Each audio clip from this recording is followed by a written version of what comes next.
Hello and welcome back to your daily dose of Path of Exile 2. In today's episode, we're using our Bleed Rake Amazon to get through a couple of maps in preparation to get to this citadel over here. We'll see if we're going to use the... That's right, yeah. I only get one shot on this one. I don't like doing these maps where I only get one shot, but that's the waystone we have, and my basic rule is mostly that I just don't want to do any maps that have temporal chains. But I also don't like to do maps that don't have any kind of reset, because you just never know what's going to happen. Then you end up spending a bunch of time trying to get through a map, and then something stupid happens, like you get one shot by something by accident. Oh, yeah, we don't want that kind of stuff to happen right there. Come on, just die. It makes me, it gives me the anxiety that I really don't want to have. I don't like feeling anxiety if I don't have to. That's why I don't play like hardcore or anything like that, because it's just like, I don't like wasting time. Like, I know some people like the challenge of like going through hardcore and, you know, being, and the thrill, I guess you get a thrill out of like, you know, accomplishing things when you only get one shot at it and all that kind of stuff. It's like, I don't know. I like having a safety net. I'm a big fan of safety nets. I know there's a lot of people out there that's like, you're weak, whatever. Okay, fine. I don't care.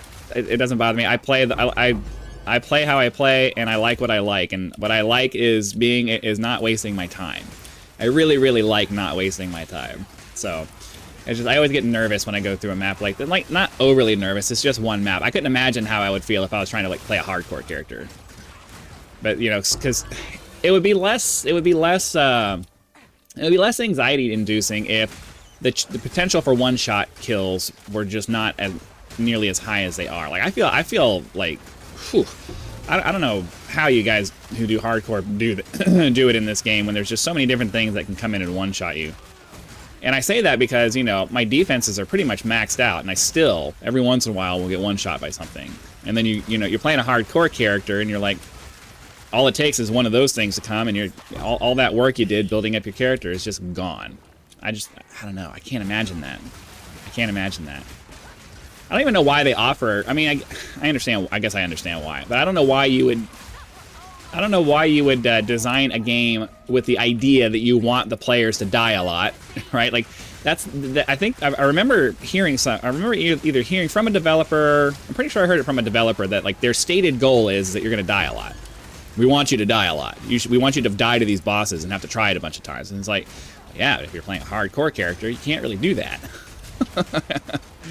You know what I mean? Like, dying a lot to a boss is not an option. Okay.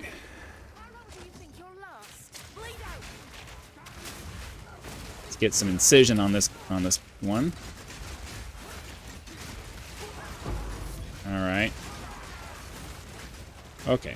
So yeah, I mean, I admire people who are willing to play hardcore, but at the same time, I'm like, I don't know why you do that, because that's a lot of frustration once you die.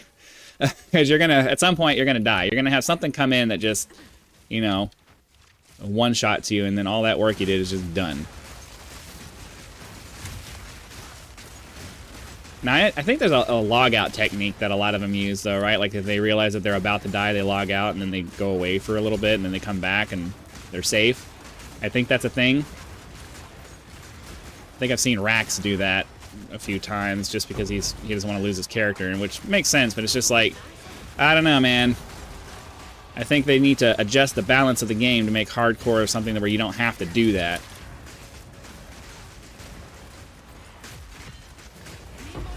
Alright, cool.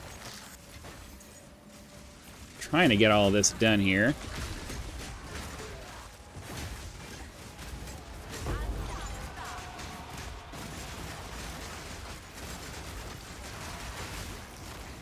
Ooh, okay.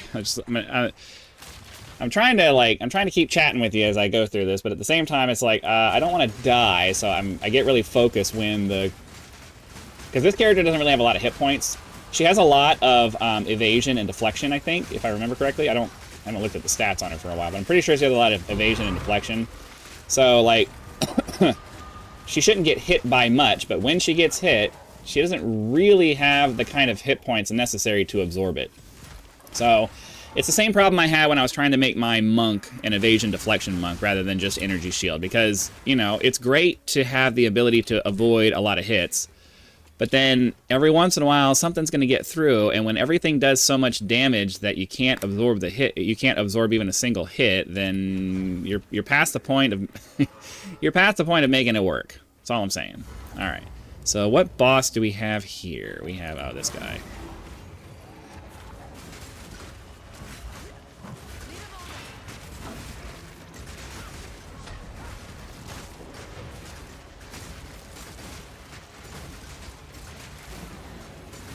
Trying to get incision on him. Because we have the incision support gem on our spears, which makes the bleeds hit harder. Now you can see his health is really starting to go down now. So if you can get a bunch of incision on, I don't know if incision stacks. Not something I really thought about. All right, I think that's it for this map. It's not something I really thought to look into. At the very least, if you're doing a bleed build, you want to get incision. You want to get incision on them so that the bleed that you're doing is far more potent. Okay, so we're gonna get rid of that one. All right, we'll keep that one. We'll get rid of this one. Let's Val Orb this one. Can we get a 16? No. Nothing ended up happening. So we'll go ahead and pop this into here because I don't do maps with temporal chains on it. And we'll go ahead and just use this map as our next one. Or this waystone is our next one because it allows us to get in and get out. So yeah, if you're doing a bleed build, I think incision is the way to go because it allows you to get crazy stacks of bleed or crazy increased effectiveness of your bleed.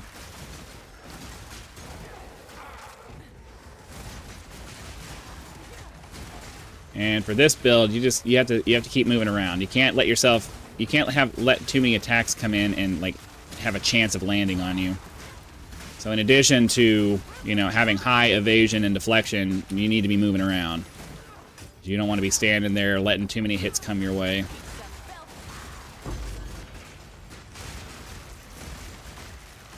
All right, we'll grab that.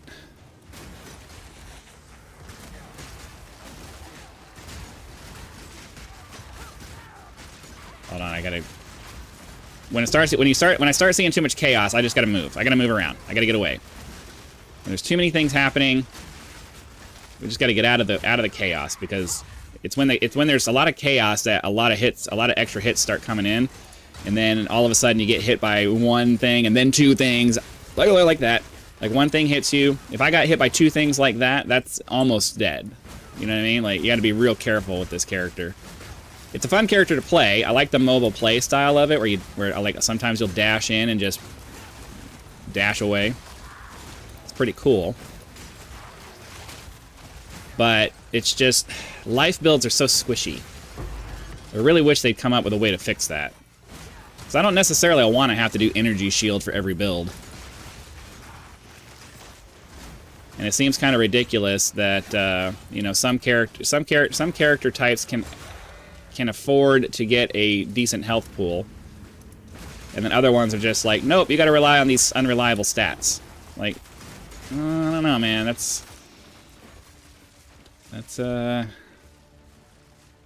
doesn't seem reasonable to me, but whatever.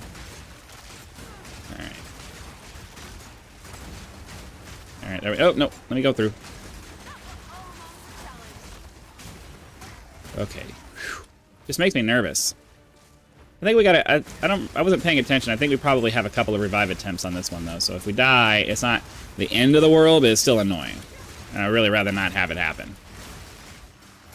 Hopefully my voice is better in this video. I turned off a couple of settings that I think might have been the problem with the game to voice ratio. I turned my gain up on my microphone, and I also turned off the side chain / ducking feature that's supposed to adjust the volume between the game and the microphone. The way it's supposed to work is it's supposed to make the game quieter when I'm talking, but I think maybe it might not be working properly. Maybe there's a bug or something happening with it. So I did both. I turned the microphone volume up a little bit so that, you know, my voice is just louder. And I turned off any of the features that have any kind of automatic control over my voice. So hopefully this is going to sound like the game is relatively quiet compared to me talking. Because I've had a viewer mentioned several times, and once I went back and actually listened to the video, because I don't do video editing. I don't have the patience for it. And even if I did, I mean, I record. That's not something I would have been able to fix with video editing anyway, because I record my voice and my voice and the game audio to the same file, so it's not like I would be able to balance it anyway. So there's no way to know until after I'm done playing that, oh man, it was done. It was bad. there's just no way to know. So I mean, I do my best. I've gotten really pretty decently into the habit of making sure that my microphone is actually on, because I finally like have it in my muscle memory that sometimes the recording software just decides to throw. You see what I mean? Sometimes the recording software just decides we're going to turn the microphone. We're going to switch the microphone to something else now. And I don't catch it until, you know, after I'm 2 or 3 videos in, and it's just like, oh crap, damn it. You know what I mean? So I've gotten pretty good about, you know, just doing a double check before every video that I make to make sure that my voice is still working and that it's all doing what it's supposed to do. And hopefully we won't get any more of those silent video. I mean, it's going to happen. Eventually I'm going to space out and I'm going to forget, and you're going to get a silent video, or it's just the gameplay and I forgot to check my microphone. That's just the way it goes. I'm not perfect about that kind of stuff. And I never will be. I just never will be. So we got an exceptional spear here. I think that's probably worth picking up, because, you know,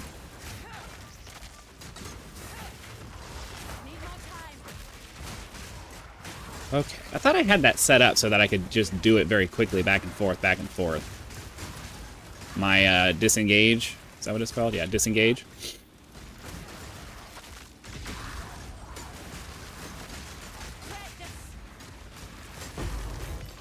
Okay, so we're trying to get over to the boss here. It's getting a little bit too hot. Ooh, yep, see what I mean?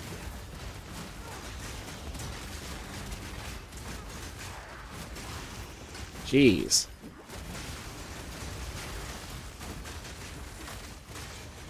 Wrong button. My thumb got a little bit too far back on the mouse.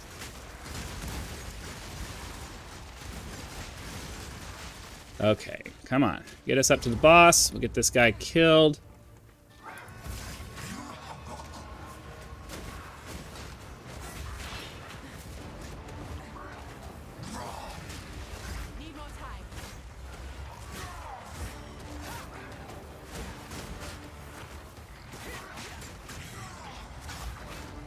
Come on, get the bleed going.